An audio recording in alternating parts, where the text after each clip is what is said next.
Ya, proses rekapitulasi hasil penghitungan suara di tingkat kecamatan atau PPK telah berakhir. Di 2 Maret 2024 ditemukan ada anomali perolehan suara yang terjadi pada 3 partai jika dibandingkan dengan hasil quick count sejumlah lembaga survei. Lantas bagaimana hal itu bisa terjadi? Kita akan membahasnya bersama Ketua Bidang Politik DPP Partai Perindo Yusuf Lakaseng, juru bicara Partai Solidaritas Indonesia Dede Prayudi, dan juga pengamat politik Ujang Komarudin. Assalamualaikum Bang Lakaseng, Bang Dede, dan Kang Ujang, apa kabar semuanya? Waalaikumsalam, terima kasih, kabar baik. Ya, terima kasih sudah bergabung bersama kami, dan kami juga sebenarnya sudah mengundang pihak KPU, namun lagi-lagi belum ada yang bisa memberikan waktunya untuk kita sore ini. Saya mungkin bicara mengenai tentunya ya, beberapa hari ini saya sudah ngobrol dengan banyak teman-teman dari PSI, dari Perindo juga, dan juga pengamat. Saya mungkin ke Bang Yusuf terlebih dulu. Bang Yusuf, kalau kita lihat sekarang Perindo, bagaimana Anda dan teman-teman melihat angka-angka ini, plus juga kita tahu bahwa suara Perindo banyak yang hilang katanya. Sejauh ini seperti apa laporan di lapangan, Bang Yusuf? Ya, kalau kita terus memantau ya proses rekapitulasi yang berkembang sekarang sudah di kabupaten, bahkan sebagian ada yang masih di kecamatan, tapi memang si rekap itu memang bermasalah. Saya mencurigai bahwa itu memang dirancang atau di-develop mungkin sebagai alat curangan, karena dalam perjalanannya kemudian bermasalah, angkanya ada berubah-ubah, bahkan ekstrim, dan itu menyebabkan kemudian perhitungan di tingkat kecamatan berhenti. Dan ketika itu berhenti, maka menurut saya disitulah ruang kecurangan itu terjadi. Pasti akan ada usaha perubahan terhadap C hasil, ya, dan itu yang kita tengarai sedang terjadi, dan begitu, Juno. Oke, Bang Lakaseng, kalau kita melihat tadi Anda menyebutkan di lapangan, di kecamatan, konkretnya seperti apa, Bang? Misalnya contohnya angka-angka yang Anda dapat misalnya. Kita mendapatkan tiba-tiba banyak perubahan angka, hilang semua tuh di dalam si rekap ya. Gak ada lagi angkanya, 00 semua. Kemudian ada yang nggak ada sama sekali ditampilin, ya. Dan itu kita lihat kok hanya terjadi di Perindo aja. Memang ada juga perubahan di partai-partai lain, tapi itu nggak sebanyak kita dan drastis kita gitu ya. Dan Anda menanggapi dengan beberapa, ada 3 misalnya partai yang suaranya cukup melesat beberapa saat ini, tentunya makin curiga atau seperti apa? Ya, kalau menurut ilmu statistik, maksudnya kalau sudah data di atas 50% kan, volatilitasnya itu kan sudah tidak bombastis lagi ya. Kalaupun naik sedikit, turun juga sedikit, sudah landai dia ya. Nah, memang kemudian ada kecurigaan terhadap PSI misalnya, terhadap orang misalnya, tapi kita belum tahu persis ya seperti apa. Nanti ini akan dilihat ujungnya di 20 Maret apa hasilnya, tapi ini adalah pertaruhan besar terhadap hasil pemilu kita ya. Kalau memang ada desain kecurangan di situ, maka ya taruhannya hasil pemilu, dan saya kira taruhannya adalah masa depan demokrasi dan bangsa kita. Baik, saya ke Bang Dede. Bang, kalau kita lihat bagaimana sebenarnya banyak pertanyaan publik ya ke PSI. Tidak hanya PSI sebenarnya, ada Gelora, ada PKB juga yang angkanya cukup signifikan di detik-detik terakhir. Bagaimana Anda dan teman-teman PSI menanggapi pertanyaan terkait anomali ini? Ya, sebenarnya ini nggak anomali sih. Jadi begini ya. Kalau kita berbicara soal real count ya, real count itu kan tidak seperti sampling yang sudah jadi dan kemudian disuguhkan gitu, karena kalau sampling dia mengandung proporsionalitas gitu. Sementara kalau real count itu kan selama prosesnya belum selesai 100%, maka bisa saja ya yang masuk itu adalah suara-suara dari kantong-kantong suaranya partai tertentu dulu. Saya ambil contoh misalnya di Gorontalo kemarin saya cek ya, itu suara yang sudah masuk itu 7 sekian persen. Sementara di DKI 2 ya itu yang masuk itu 21 sekian persen. Artinya apa? Artinya memang ada ada kemungkinan yang sangat mungkin justru ya, secara statistik bahwa suara-suara yang saat ini masuk mungkin ini adalah suara yang memang lagi suaranya PSI dan kita harus adil juga. Bisa saja nanti suara-suara pendukung dapil-dapil yang di kantong suaranya Perindo masuk, nah ini juga nanti Perindo akan naik dengan sendirinya. Jadi bisa saja justru ke depan PSI bisa lebih naik lagi. Jadi kalau misal kita berbicara yang adil seperti itu ya. Nah kedua adalah soal quick count gitu. Kalau quick count ini kan kemarin itu kami sering diserang karena wah ini kok selisihnya dengan hasil quick count begitu jauh gitu. Baik. Nah padahal kalau kita melihat ya yang paling jauh dari quick count itu untuk saat ini adalah PKB gitu. Dan kalau kita misalnya melihat yang paling melonjak dalam beberapa hari terakhir, ini ada dua. Yang pertama kalau beberapa hari terakhir banget ini adalah P3. Lalu yang kedua yang bersamaan dengan kami melonjak itu adalah Gelora ya. Nah, ini kan kita jadi heran ya kenapa hanya PSI yang diributin padahal secara logika statistik juga masuk akal ya.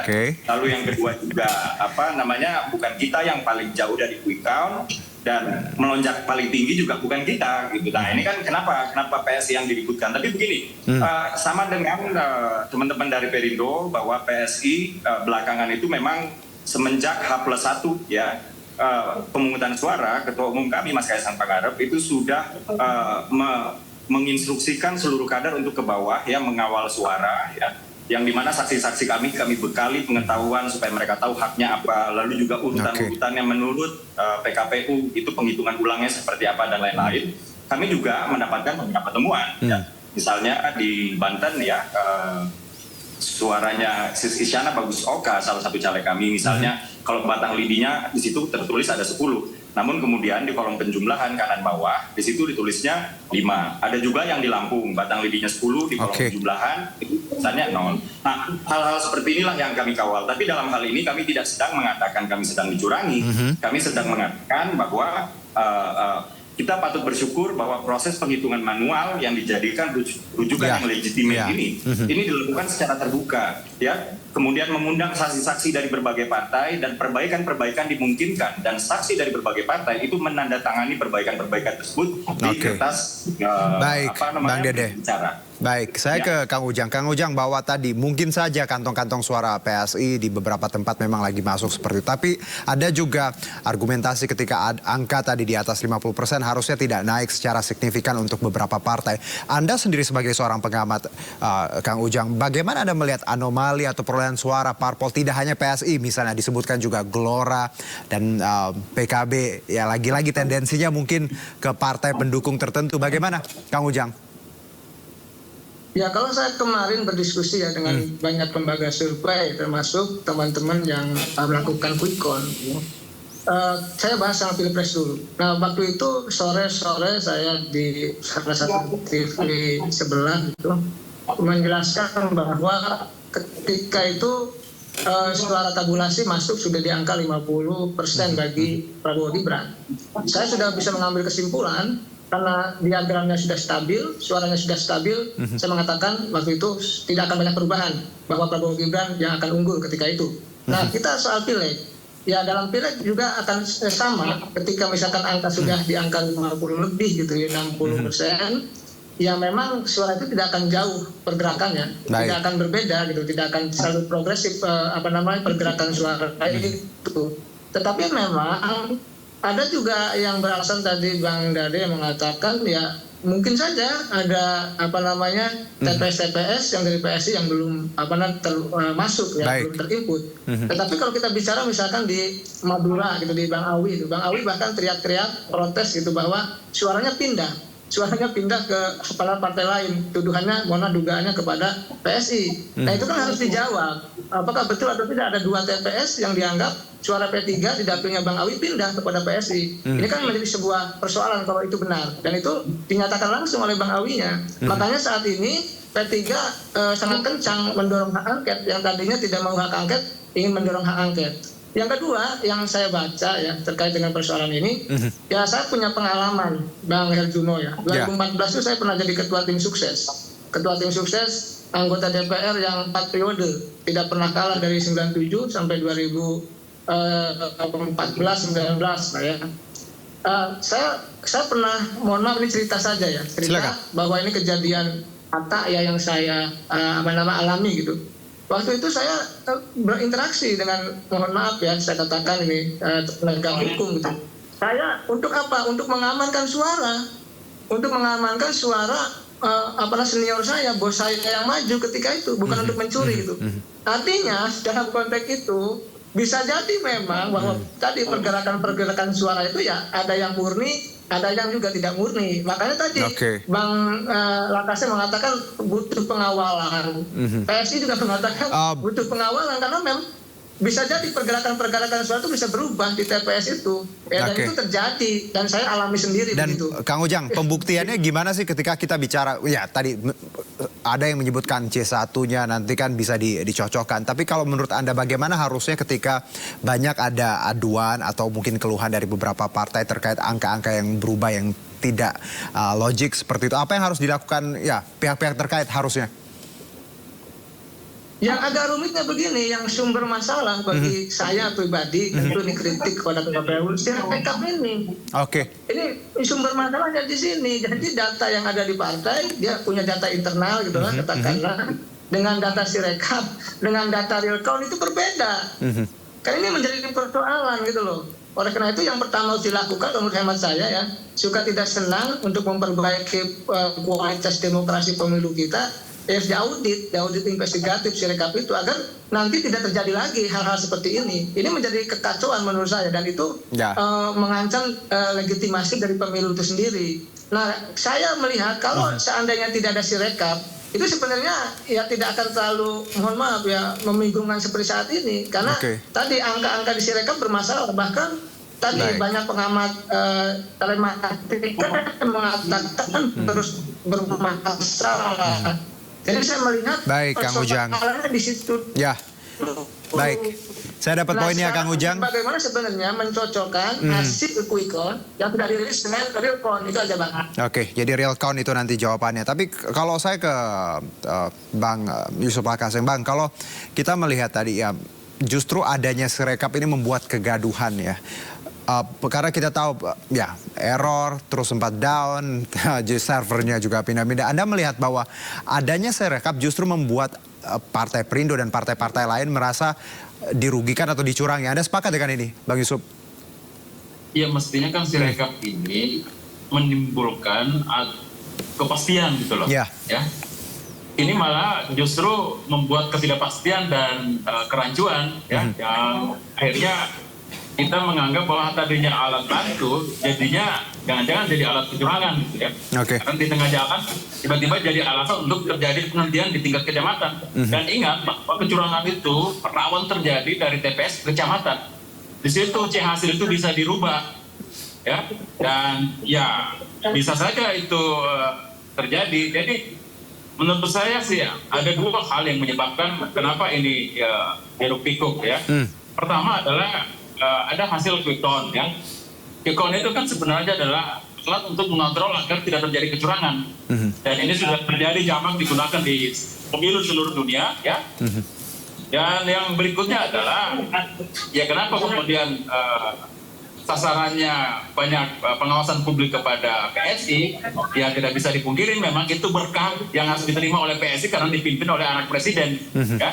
Sehingga menjadi kecurigaan bagi publik. Tapi lagi-lagi ya kita akan tunggu hasilnya ini karena memang pemilu kita ini sudah penuh kontroversi. Menurut saya sih bukan lagi kecurangan yang terjadi, sudah terjadi kejahatan, makanya tidak hanya cukup di MK, ini harus diangket agar kita tahu bahwa proses pemilu ini harus diaudit secara keseluruhan.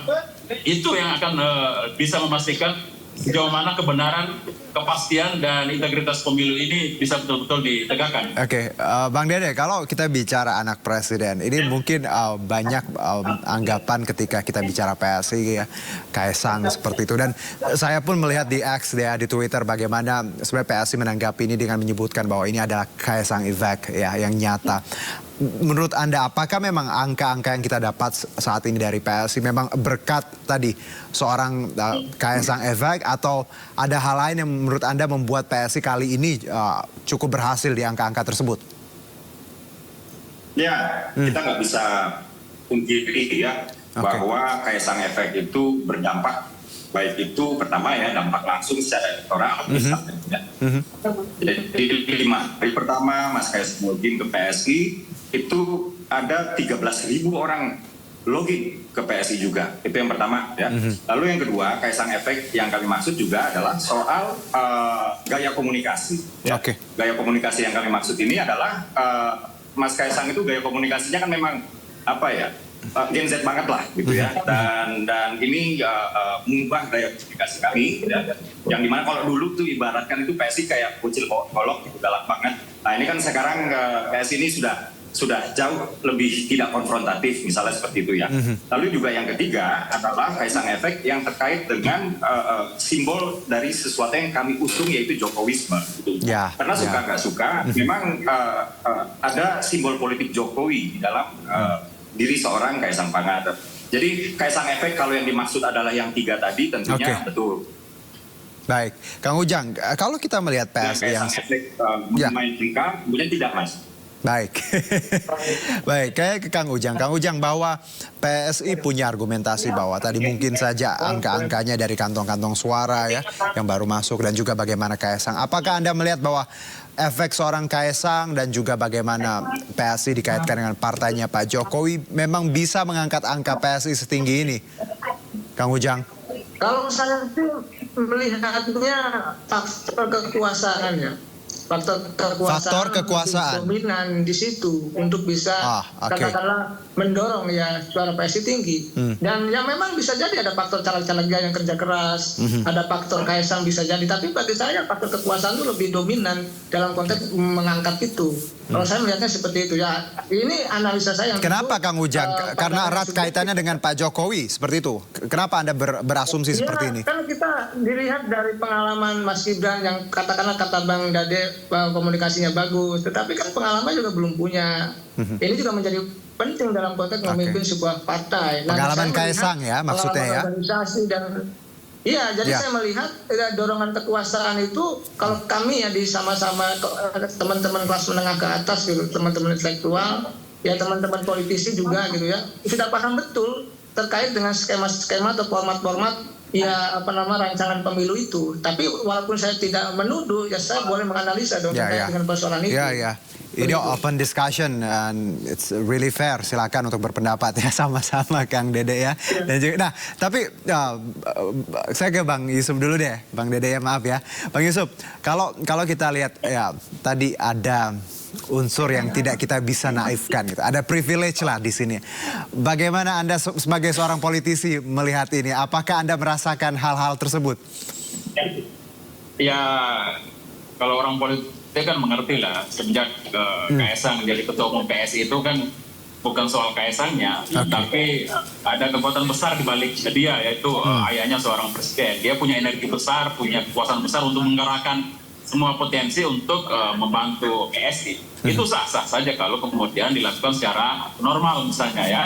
Seperti yang sudah dilakukan oleh PSI, bikin baliho, mengasosiasikan bahwa PSI adalah partai Jokowi, oke, nggak ada masalah. Tapi ketika quick count memperlihatkan bahwa angka mereka tidak sampai 4%, lalu kemudian hasilnya di manual berubah menjadi 4% atau bahkan lebih, memang tidak bisa tidak akan timbul kecurigaan publik. Apalagi ya beberapa waktu lalu kan selalu saya bilang bahwa ya terkonfirmasi omongannya Andi Wijayanto setelah dia bertemu presiden soal 3 hal, bahwa Jokowi bertekad memenangkan Prabowo Gibran 1 putaran, itu sudah terjadi.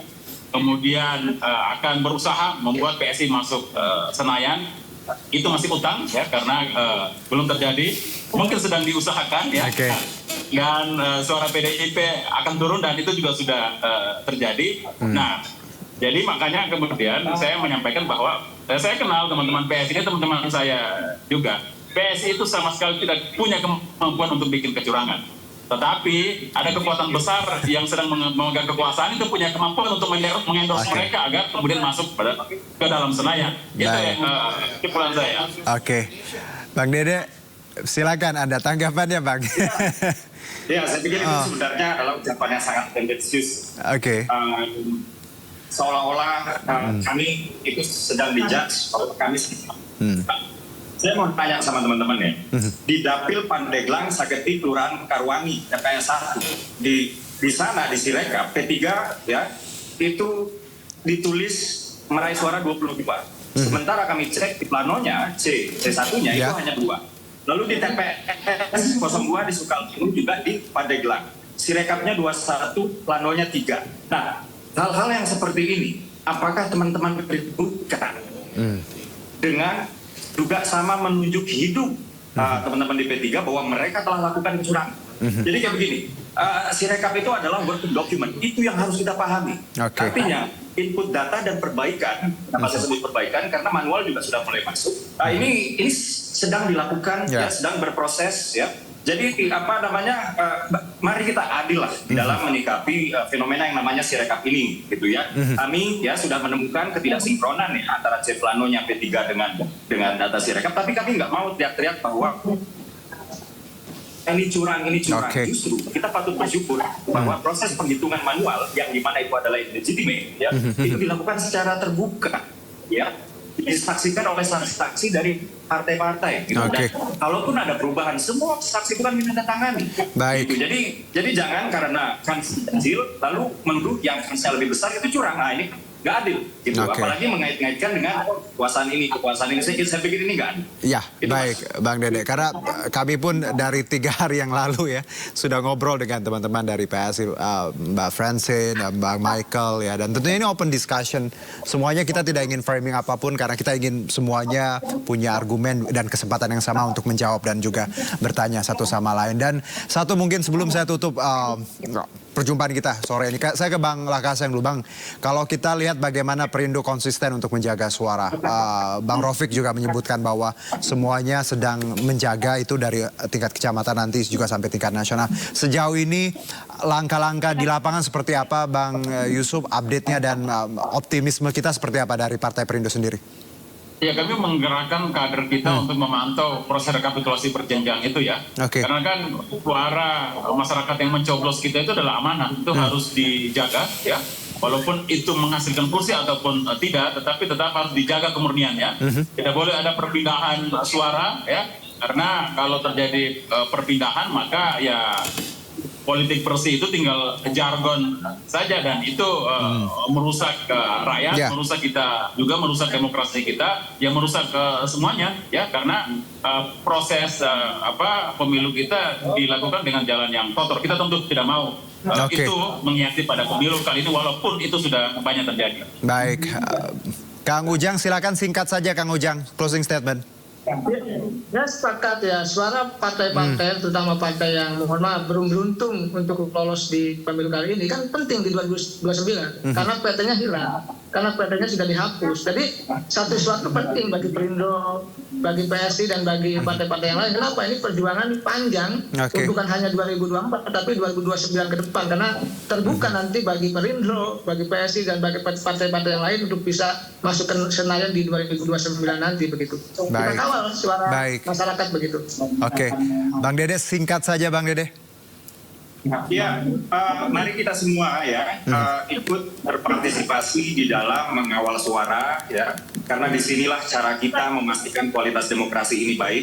Apabila kemudian terjadi kesalahan-kesalahan yang akan dibetulkan, ya hukum sudah menyediakan kanal-kanal yang masuk perbaikan di tingkat kecamatan. Gitu. Dan ini akan jauh lebih baik ya daripada kemudian kita berteriak-teriak dicurangi yang hanya akan mendelegitimasi pemilu itu sendiri. Kalau pemilu wibawanya runtuh, maka demokrasi wibawanya runtuh.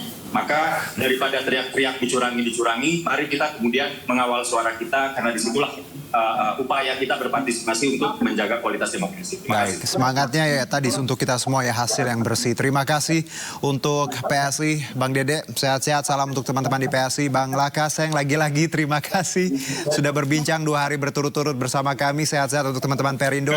Kang Ujang, nuhun Kang, ya terima kasih semuanya. Wassalam. Ya. Sehat-sehat. Teman ya.